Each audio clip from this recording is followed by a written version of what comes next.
No time for an intro. We got places to go and things to do. Come on, it's time for a road trip. Hey, you're in charge of the music.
Well, it's been a fun trip so far up to this point, but we're here in Seattle, and while we're here, we gotta play some poker. So let's head to Renton and get to the tables.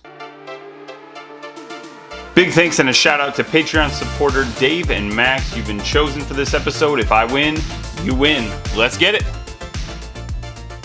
Let's get right into this thing with a monster pocket pair of fours. We're sitting down in a 3-5 game with $600 in front of us. Early position raises to $15. There's 2 callers in front of us and we're in the cutoff.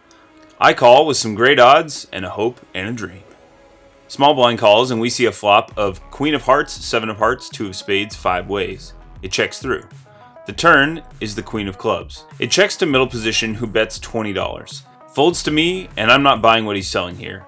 I think he would have bet on this board from early position if he had a queen in his hand when the queen comes down on the dry board multi-way, just to get the hand over with and take the pot. I raise to $60 and it folds back to our middle position opponent. He tanks and then eventually decides to call. I don't think that he would tank call with a strong hand here, so I'm expecting a flush draw fairly often. The river is a blank and he checks. I check back and he announces ace high. Our pocket fours hold, and we're scooping some chips. The next hand that we play is against the same opponent, but this time we're bringing a bazooka to a knife fight instead of a butter knife. We have pocket aces and raise to $65 after he opens to $20 pre. He calls, and we move to a wet flop. I didn't finish my notes before I started into another hand, so that's all I have for the flop notes, but I bet $80 into $130, and he folds. This opponent and I are developing a villainous rivalry when I raise to $15 in middle position with ace-queen offsuit and he calls again in the big blind. The flop comes down ace-queen-9 rainbow and he checks to me. I would normally bet here, but since I've been giving him the business over the last couple of hands, I'm going to slow down and check here. The idea behind this is that I have most of the board covered and I would like it to feel like I have finally missed and that it is his chance to steal one away from me. If he takes the bait, we could get piles. He doesn't take the bait, however. He checks again on the turn 4. I bet $15 and he calls. River is an 8 and he checks again. His range is pretty weak in this spot. I'm going to try to give him some rope one more time. I bet $25 again, hoping that he'll raise thinking I'm weak. He does raise, but not a sizing that makes sense for a bluff. It's like he's begging me to call when he makes it $55. It's possible that he hit a set of 8s. Made 2 pair with something like 8-9, or rivered the straight with an open ender. Bluffs aren't calling if I re-raise, so I don't need to target those. I want very badly to raise again since he went so small, but I don't think that you ever go small with a bluff. The question is, what did he improve to? Does he want me to re-raise? Or does he want me to think that he wants me to re-raise, so I won't? Or does he think that I'll think that he's thinking he'd like me to re-raise and therefore I should? I overthought this one. I make a dumb call and he shows Queen 8. This seems like an appropriate time for something close to a swear word, like dadgummit. A shout out to my guy Jerry Harris. I don't know how they swear in Texas, but it's something like that. Let me know what your favorite one is now that you're living there. For this hand, we're in middle position, and we raise to $20 and get a caller in late position. Our nemesis can't stand to see me do battle with any other foes. He steps in from the big blind and raises to $125. Our opponent's making a big raise, but this could be a little bit of tilt, this could be a little bit of frustration, plus we have pocket tens, so we're not going anywhere. I make the call with the plan to assess on the flop. The flop comes down King 4-6 with 2 clubs. Our nemesis bets $110. I would normally call here, but I noticed my opponent's relaxation change when the flop arrived. That's not what we want to see on a board with an overcard. Snap calling with second pair isn't necessarily what we want to be doing every time anyway, and so we're going to have some level of folds here. When the body language looks strong, I think that's a good time to let the tens go. I'm going to give you the basic info to get you into this hand, and then I'm going to turn it over to the original audio so you can relive the moment with me. I have $750 to start this hand and raise pocket 8s up to 15 pre. The villain calls along with one other player. The flop is very interesting as we have hit top set on 8-5-4 of spades.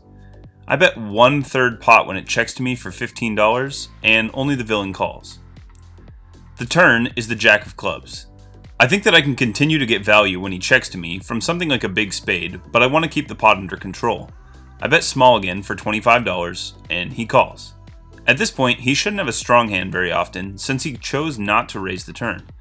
The river is the 6 of clubs, and he bets $80. Great bluff card if you're bluffing. It's good river if your hand's empty. Here, I'll show you one card.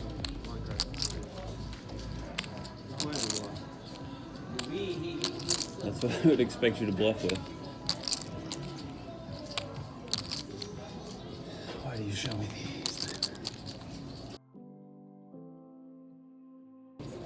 You have a nut flush. There's no way you're flipping that over. You have a rag 7? That's the question. All right, I'm curious. 7.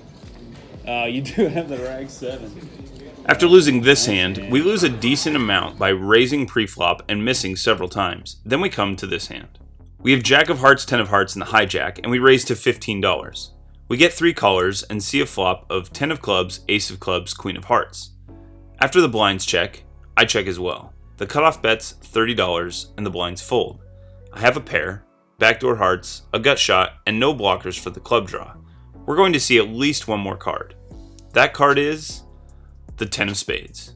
Okay, this is a nice surprise. A lead kind of gives away our hand, and a check protects our range, so I check to the cutoff who bets $50, and I now raise small to $100. I think that this raise could have and should have been larger, but I wanted to get money from aces and draws, which I expect should be the majority of his range. Both should call for this price, and the cutoff does call. The river is an unfortunate 7 of clubs. I could easily get scared and check here, but I'm going to target the aces that should be able to call a small bet because most of the likely club combos are reduced by the ace of clubs being on the board. I bet small for $100 with the plan to fold if the opponent goes for a big raise. The opponent decides on a fold. See this guy down here? He's a bully. A friendly enough bully, not a mean guy, but he's been taking advantage of the fact that whenever I open, the lady behind me calls, and then he makes a huge squeeze play, and somehow he's dodged all of my real hands and attacked all my middling hands. I've folded to him 4 times so far. I've noted this and have a plan. I open with 6 of diamonds, 8 of diamonds, and once again, our call happy lady puts chips in and sets up our bully. He makes the same move of raising to $80. This time, I'm going to push back and get some chips. We're going to show him that we have a pair, even if it's just a pair of balls, and we re-raise to $220. The bully doesn't think very long before letting his cards go. Since we're on vacation, I have a set cutoff time for myself of midnight so that my family isn't waiting around while I sleep. It's 11:59 and I start looking for a chip rack for my $680 to book a tiny win for the night. But what's this? Kings? Okay, I'm sticking around for one more hand. Under the gun opens to $25. I raise to $75 and I get a very surprising pair of cold callers and then under the gun completes. The flop is jack of spades, 7 of spades, 7 of hearts. Under the gun checks. I'm going to bet $200 here. It folds back to under the gun, and he tank jams. I snap call because it's so rare that our opponent will be holding a 7 when opening under the gun and then calling a 3-bet. The board runs out 10, deuce, and under the gun doesn't move. I turn up the kings, and he shows the 6-7. Vomit, but oh well. Instead of walking out up $900, we're going to walk out with nothing. What a difference 1 minute and one hand can make. Oof. Terrible feeling. That was not a fun way to end things. Sorry, Dave and Max, couldn't get you the money. I thought I was going to be sending you a bunch there, but oh well. Hope you enjoyed the road trip to Seattle. Thanks for coming along. Sub it so you don't miss the next one. In the meantime, go crush a table, and I will talk to you again soon.